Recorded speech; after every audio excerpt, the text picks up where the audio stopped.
of politically incorrect, Bill Maher. Bill's guests tonight, the stars of the #1 movie in America, American Pie. Jason Biggs, Alyson Hannigan, Shannon Elizabeth, and Tara Reid.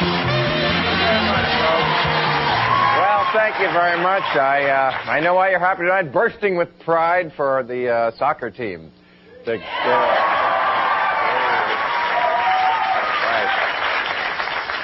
Like you gave a rat's ass about soccer before Saturday. I mean, I didn't even know they played soccer in this country, but apparently we won the big game. Even Clinton was there. He loves soccer. He loves women's soccer. Did you know that? He does. Because if you remember, last year in his grand jury testimony, he indicated that he scored without using his hands. And that...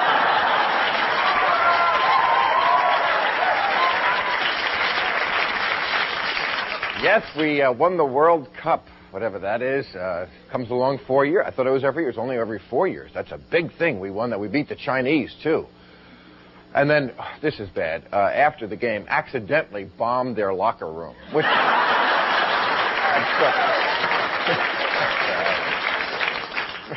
Now, the other big story that happened over the weekend, did you hear about the General Motors settlement? Come on, $4.9 billion? People were in a horrible accident, and they were burned, and they're very bad. But $4.9 billion the jury awarded these people. I mean, I'm all for, punishing industrial scum, and they were, because General Motors basically said, we'd rather settle the lawsuits. That'll be cheaper than fixing the cars. Well, I guess they're wrong. $4.9 billion? I mean, for that money, I would back a Pinto into a blast furnace. Wow.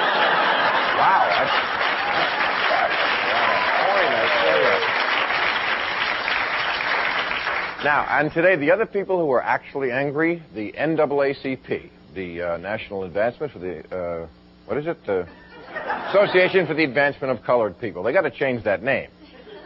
They should just change the letters, people of color. They'd have it right up to date.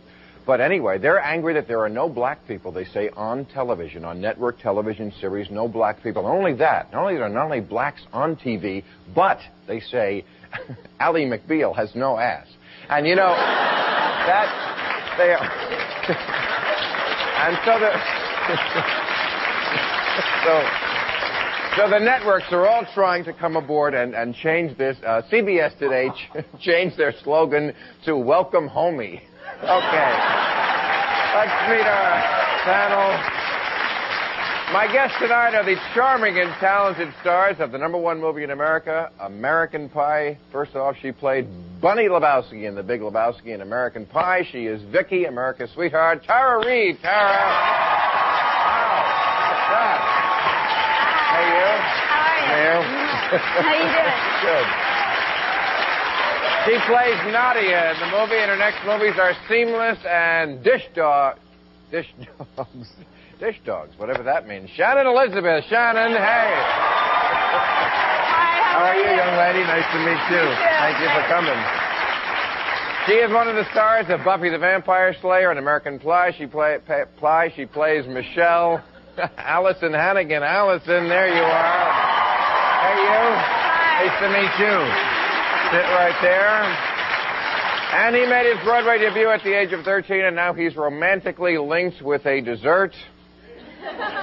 The hero of our story, Jason Biggs. Jason, hey. How are you? Nice to meet you. Thanks for coming. Thanks for having us. Okay.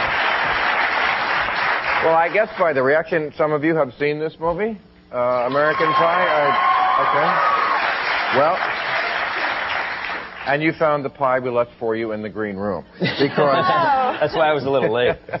Well, I want to tell you right away why I like this. What got me right away? Because I'm sitting in the theater, and very soon on, you realize this is about 4 guys in high school who can't get laid. I wanted to jump out of my seat and say, thank you.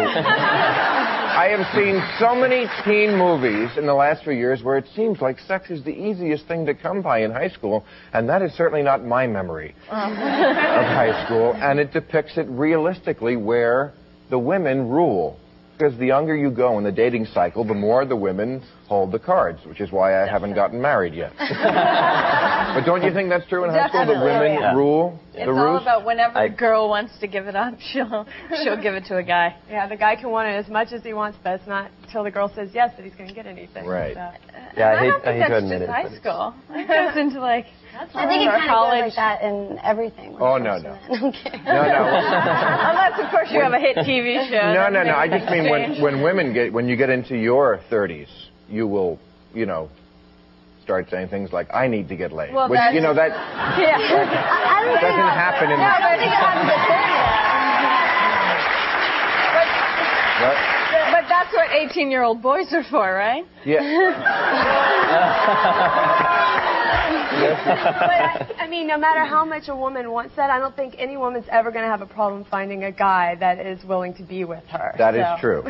That is something women, I think, need to recognize more. If they had to, they can get laid in 10 seconds, and that makes it very different. Hey, you, now, right now. I want to show, this was in the paper today. This is very interesting and very apropos to what goes on in your movie.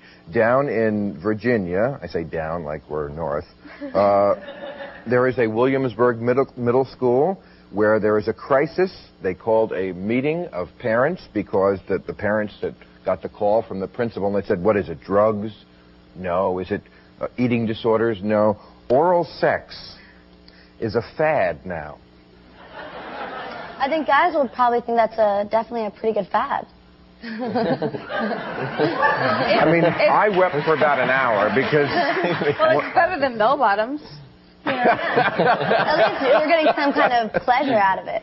But you have to understand, when I was in high school, this was like the ultimate sex act, and now kids seem to see it as a way to prevent loss of virginity, prevent getting AIDS. It's almost like kissing, and I'm not kidding about it. This is. It is now expected minimum behavior. I think definitely today, more so when kids, they do have oral sex before they have sex because they're still keeping their virginity. And a lot of people that don't even have sex, they'll go crazy on oral sex. Like, that's all they do because they think, oh, well, I'm still, clean and a virgin. Right, but I don't think that's any excuse. I mean, the things that you've listed for them to say, well, I'm avoiding this, and this, so it should be okay. I don't think that's an excuse for, doing anything like that in high school. But that is how they feel. Having intercourse. I think it's a lot different for a girl to have to give oral sex than to receive oral sex. I think that's sad. Yeah, I agree. I mean, Well, it's easier. I mean, how could for a guy at that age can't even find what he's looking for. That's why you should start when, But I think early. it's good that they're starting early because then when they're our age, they'll really know how to give oral sex. But see, I don't think the guys are starting early is the problem. I don't think the guys start until they are in long-term relationships. They start learning how to pleasure their woman. But when I was in high school, this was like the ultimate thing you could get. This was not something to prevent intercourse. This was after you were practically engaged. There's a lot more at risk though nowadays too with intercourse. So I think it's there's still risk. Pregnancy. There's still risk with oral sex, but there's more AIDS, risk. I mean, AIDS obviously, but just pregnancy is such a fear nowadays. I mean, for kids growing up in high school. So you think that's the reason why? I think that could be part of the reason. I mean, it's. Why couldn't they have AIDS when I was in high school? I tell you, I missed out on all the good things. I also think lately, right now, I mean, oral sex is a huge thing. I mean, think about it. That's all we talked about in our country for the last year. So I think it's a lot more free than it used to be. Before it was more of a... Yeah, it could be discussed within the before it used to be a much bigger deal. But I think oral sex is... The meaning of it has just gone down so much more than it used to be. Yeah, exactly. We'll take a break and we'll come right back. Very, very clever, young lady.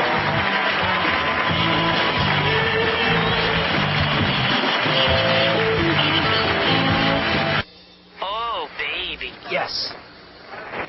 Getting ready for bed, son? Yep, I'm all set, Dad. All set. No, I think he's trying to watch some illegal channels here. Illegal channels? This is just bad reception, honey. Oh, come on, girl. What's that? You know what? Here, just give me this. Oh, and let's get this... Oh, what the hell's the matter with this thing?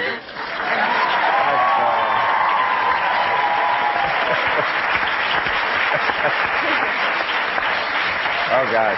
That had to be an embarrassing moment for you, even to this day. I dealt with it. It is dealing with it that you have to do. That's the other thing I liked about this movie is that they understand that teenage time of life is awkward and awful for all of us. And it's sort of saying to the kids, you know what, if you feel uncomfortable...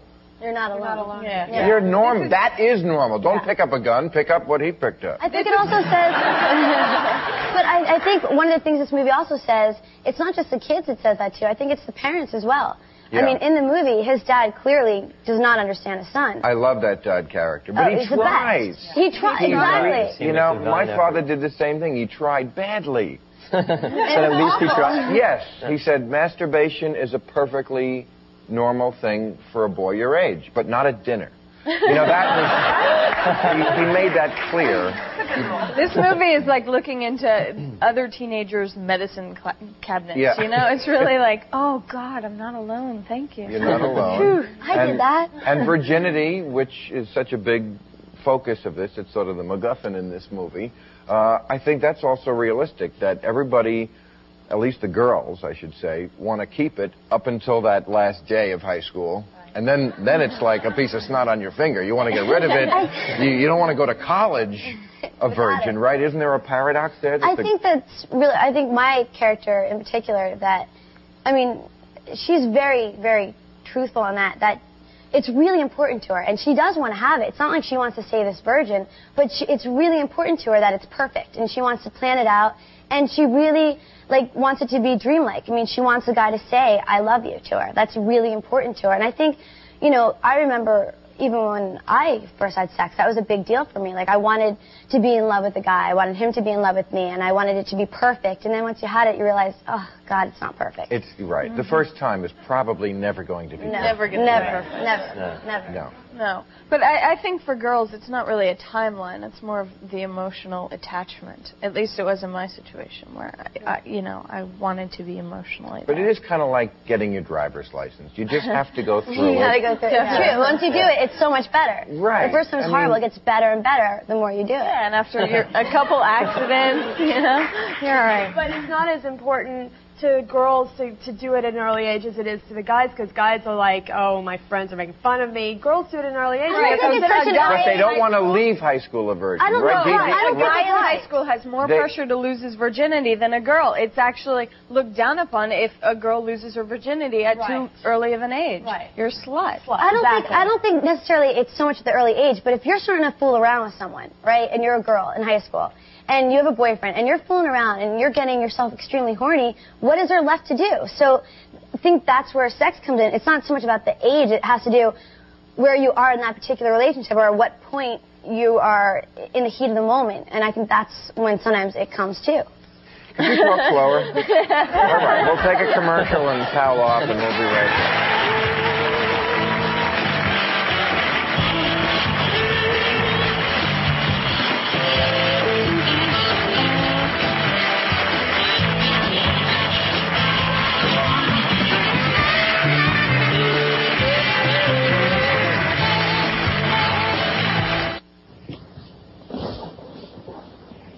You have anything to drink? I believe the kegs are upstairs. That is what the Cretans drink. I'm talking about alcohol, liquor, the good stuff. All right. I got some scotch. Single malt? Aged 18 years. The way I like it.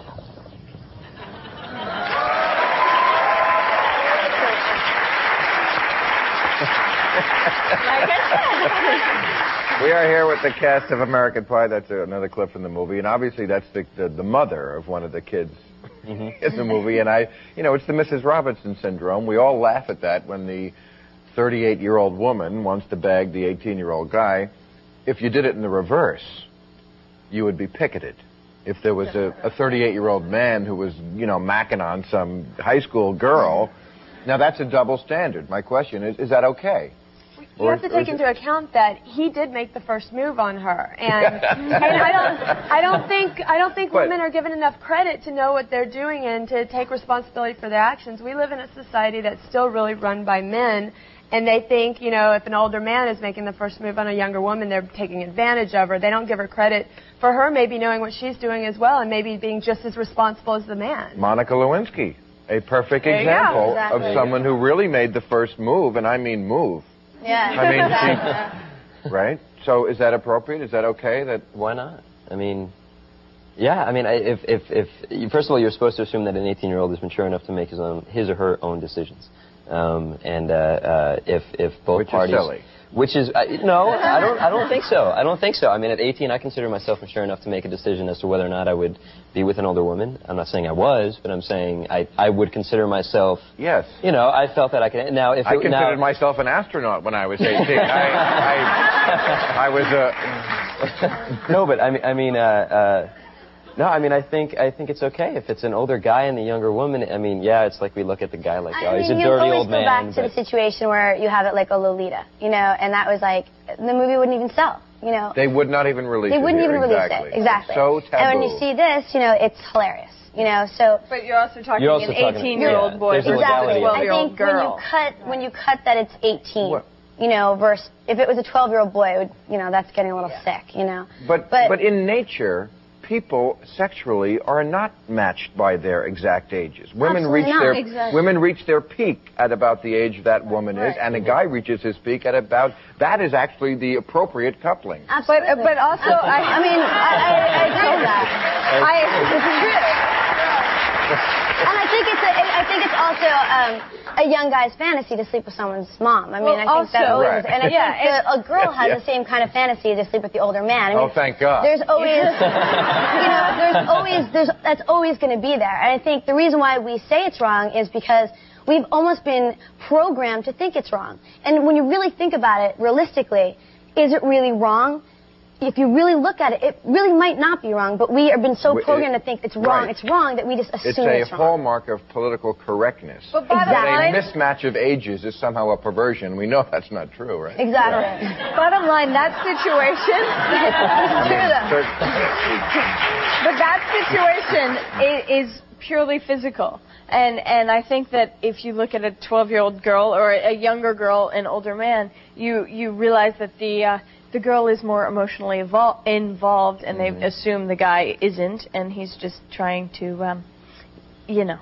Or he's just sick. Well, you know what happens when you assume. You make an ass out of you and me. Yeah. All right, kids, that's the lesson for today. We'll take a commercial and we'll come back.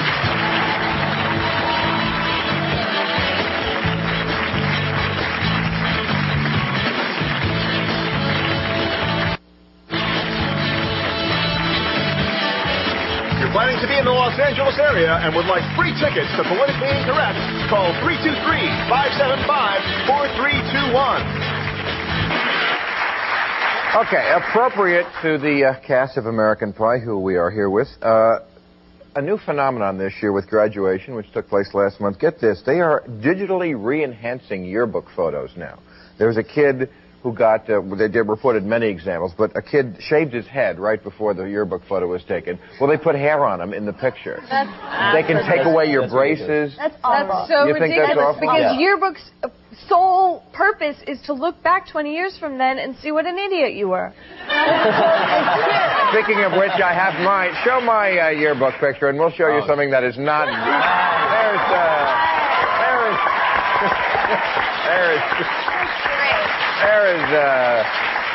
There is an example of no digital re-enhancement. That's exactly what you love about yearbook pictures. You look back and you say, oh my God, I can't believe I wore that, or I can't believe I did that. That's why I didn't get laid. There were many other reasons, but that was the beginning of it, yes.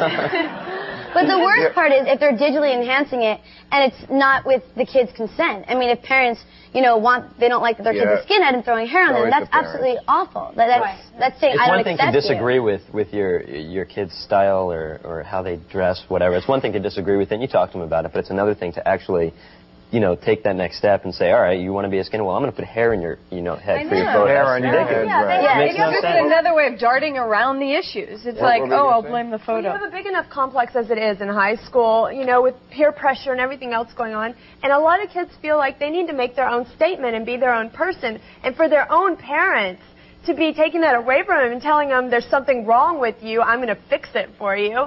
I mean, kids are going to be afraid to make any decisions for themselves because everybody's going to be behind them and saying, you're wrong, I'm going to change it, I'm going to fix it. And everybody's going to be afraid. I mean, it's hard enough growing up without your own parents being against you. So hard growing up, and I'm so glad that you're here to give that message to everybody, and you were very good at doing so, and I thank you, and good luck with the movie, which is already #1. You don't need good luck. Tomorrow we're going to have Morgan Fairchild, Paul Rodriguez,